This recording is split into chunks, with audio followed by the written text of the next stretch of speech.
சென்னை முழுவதும் 100க்கும் மேற்பட்ட ரவுடிகளை போலீசார் இன்று காலை அதிரடியாக கைது செய்தார்கள். இதுகுறித்த கூடுதல் தகவலை செய்தியாளர் சாலமன் வழங்க கேட்கலாம். சாலமன் வணக்கம். ஆபரேஷன் ஸ்பெஷல் டிரைவ்னு 100 பேரை போலீஸ் கைது செஞ்சிருக்காங்க. என்ன நடந்தது? எந்தெந்த பகுதிகளில் இருந்து எந்தெந்த ரவுடிகள் கைது செய்யப்பட்டிருக்கிறார்கள்? இது தொடர்பாக காவல்துறை தரப்பில் என்ன விளக்கம் அளிக்கப்பட்டிருக்கிறது? முழு தகவலையும் சொல்லுங்க. தமிழக முதல்வராக விஜய் பொறுப்பேற்றவுடன் சட்டம் ஒழுங்குல கூடுதல் கவனம் செலுத்தப்படும் என தெரிவித்திருந்தார். குறிப்பாக இது தொடர்பாக ஏற்கனவே பெண்களை பாதுகாக்கும் வகையில் சிங்கப்பெண் அதிரடி படை என்ற திட்டமும் அதே போன்று போதைப் பொருளை தடுப்பதற்காகவும் நடவடிக்கை மேற்கொள்ள திட்டமிடப்பட்டிருந்தது. அந்த உத்தரவின் பேரில் டிஜிபி சந்தீப் ராய் ரத்தோர் தொடர்ச்சியாக ரவுடிகள் மற்றும் இந்த போதைப் பொருள் மீது கூடுதல் கவனத்தை செலுத்தி வருகிறார். இதற்காக போதைப் பொருள் நடமாட்டத்தை கண்காணிப்பதற்காக ஏற்கனவே போதை பொருள் தடுப்பு படை என்ற பிரிவு அமைக்கப்பட்டு ஒரு எஸ்ஐ தலைமையில் தொடர்ச்சியாக சென்னை உட்பட தமிழகம் முழுவதிலுமே இந்த கண்காணிப்பை தீவிரப்படுத்தி இருக்கிறார்கள். இந்த நிலையில தான் ரவுடிகளோட கொட்டத்தை அடக்குவதற்காக சென்னை காவல்துறையினர் ஒரு அதிரடி ஸ்டாமிங் ஆபரேஷனை நேற்றிரவு திடீரென மேற்கொண்டனர். குறிப்பாக சென்னை முழுவதிலுமே இந்த ரவுடிகளோட மோதலை தடுப்பதற்காகவும் இந்த முன்விரோதம் காரணமாக எந்த விதமான அசம்பாவித சம்பவங்களும் நிகழாமல் தடுப்பதற்காகவும் அதே போன்று போதைப் பொருள் வழக்கில் வெளியே வந்த நபர்கள் தொடர்ச்சியாக மீண்டும் அதே போன்ற சம்பவத்தில் ஈடுபடாமல் தடுப்பதற்காகவும் முன்னெச்சரிக்கை நடவடிக்கையாக சென்னை காவல்துறையினர் கைது நடவடிக்கைகளை மேற்கொண்டனர். மொத்தம் சென்னை காவல் மாவட்டம் 12 காவல் மாவட்டம் இருக்கிறது.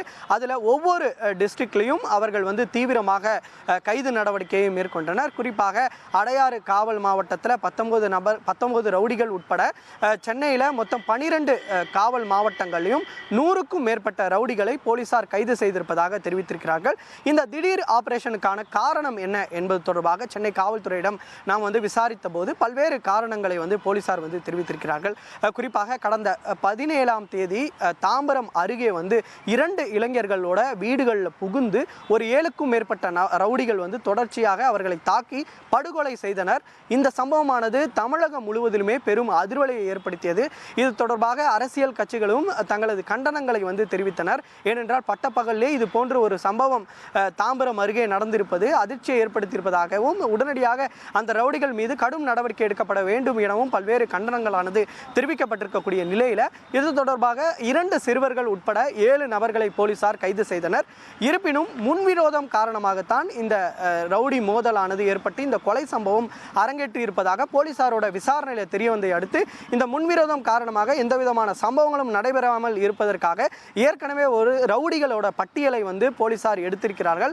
அதன் அடிப்படையில் தான் நீதிமன்றத்திலிருந்து வெளியே வந்த ரவுடிகள் தொடர்ச்சியாக கண்காணிக்கப்பட்டு வருகின்றனர். அவர்கள் ஏதேனும் முன்விரோதம் காரணமாக ஏதேனும் இது போன்ற அசம்பாவித செயலுக்கு திட்டமிட்டிருக்கிறார்களா, அதே போன்று போதைப் பொருள் வழக்கிலும் வெளியே வந்த நபர்கள் ஏதேனும் மீண்டும் போதைப் பொருள் விற்பனையில் ஈடுபடுகிறார்களா என்பதை தீவிரமாக கண்காணித்து போலீசார் இந்த திடீர் ஆபரேஷனை மேற்கொண்டிருப்பதாக போலீசார் தரப்பில் தெரிவிக்கப்பட்டிருக்கிறது.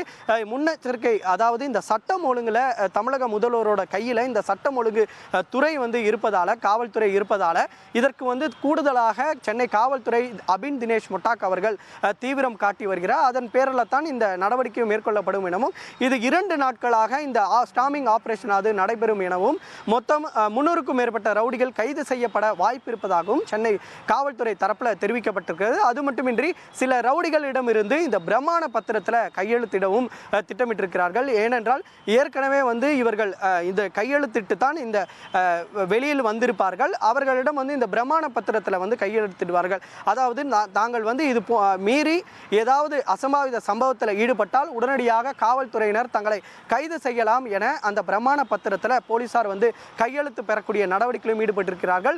100க்கும் மேற்பட்ட ரவுடிகள் நேற்றிரவிலிருந்து இன்று அதிகாலை வரை கைது செய்யப்பட்ட நிலையில் அவர்களை சைதாப்பேட்டை மற்றும் எழும்பூர் நீதிமன்றத்தில் அடைக்கக்கூடிய பணியிலையும் போலீசார் தீவிரம் காட்டி வருகின்றனர்.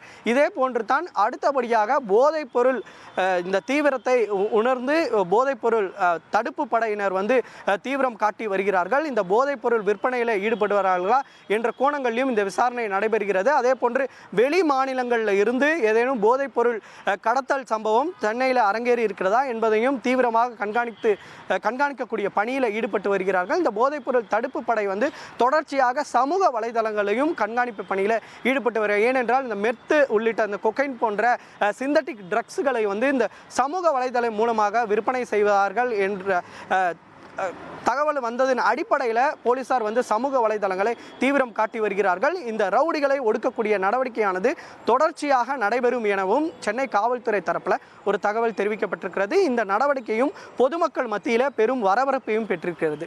1,28,00,000 மனங்களை வென்ற தந்தி டிவி யூடியூப் சேனல். தவிர்க்க முடியாத தம்ப்நெயில், கலக்கலான கான்டென்ட்ஸ். நீங்களும் இந்த குடும்பத்தில் இணைய இப்பவே சப்ஸ்கிரைப் பண்ணுங்க.